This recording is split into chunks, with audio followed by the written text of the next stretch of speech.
is looking at the impact of inventions and innovations on the economy and on people's lives. So she's gone to the Sight Village in Birmingham today. It's an exhibition to showcase technology for blind and partially sighted people.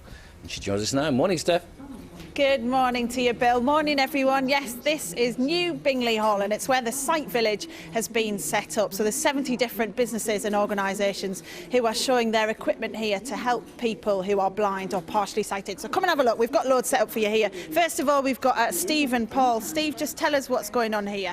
So we've installed some technology on this machine which enables Paul to use his headphones to listen to the options being read out to him so he can carry out his transactions without any assistance. Yeah. So Paul, for you, how much of a difference does it make being able to use a cash machine with headphones? It's an incredible difference. Until last year, right up until last year, we were literally having to ask someone behind us to help us with PIN numbers and get our cash out, and this has changed it completely. Yeah, so you feel a lot more secure now when you're getting money out? Incredibly so, especially in these days where security is so important. Yeah, OK, well, thank you both. I'll let you carry on. If you do get some money out of there, make sure you keep it.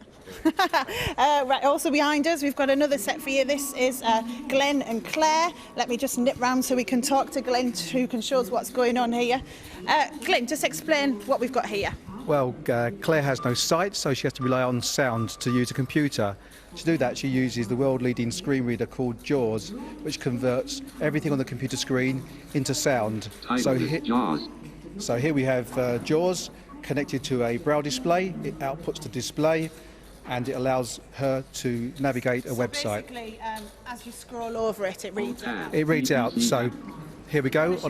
Yep, she's on the BBC website. JAWS, Licks List Dialogue, Licks List View, Home, BBC. Claire, for you, how much of a difference does it make having equipment like this? It makes a complete difference.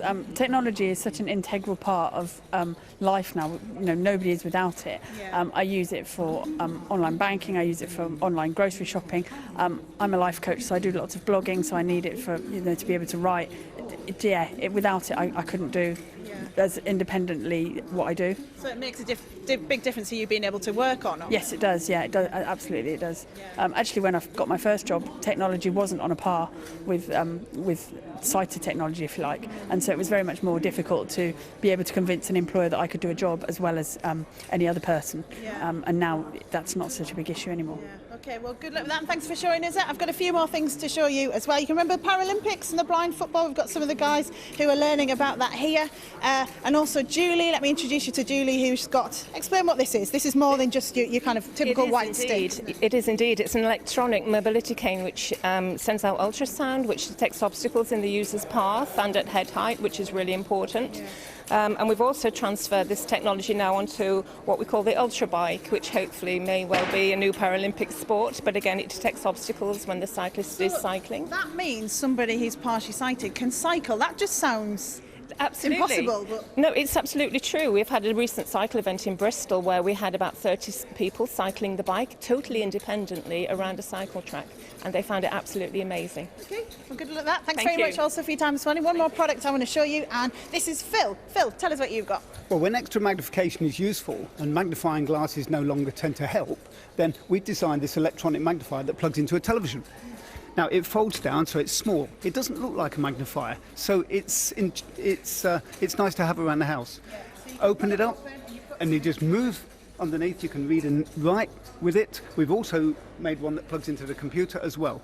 It's very popular because it doesn't look like a magnifier. A lot of people are downsizing. They've got not so much space, they don't have so much money. This is the product for them, it's a TVI. Excellent. Well, thank you also for your time this morning, Phil. And that's it for me here at Sight Village. And yeah, full of different products, 70 different businesses with lots to see, hear and do. But for now, back to you. Some really interesting stuff. Steph, thanks very much.